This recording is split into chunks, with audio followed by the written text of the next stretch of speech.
If you're eating junk, you have junk thoughts. Feed junk food to kids, you get junk food kids. That's why we have an epidemic of hyperactivity and autism, etc., etc.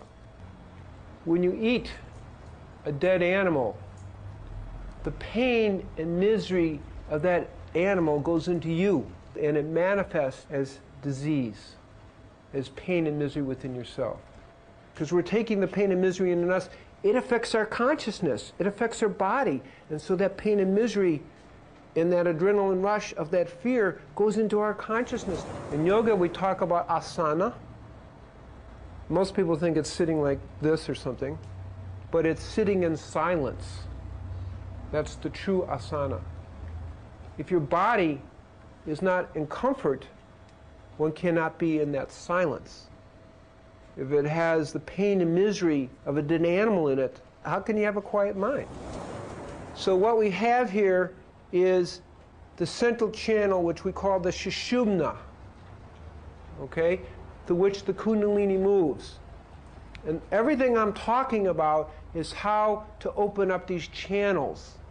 And the Sushumna has, you can see some little tubes inside. It has a Rajan tube, which is the thunderbolt tube, which is the yang aspect.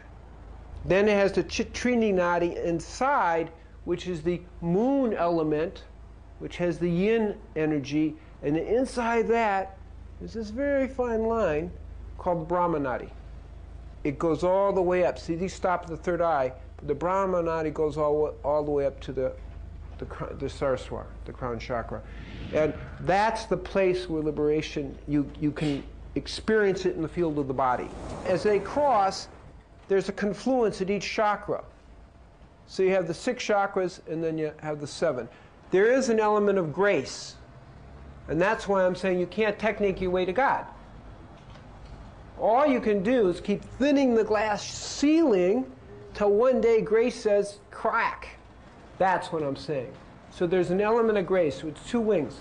Self-effort, Ichcha-Shakti, grace, whenever that happens. And at some point, grace occurs. And that's where liberation happens. Liberation requires grace.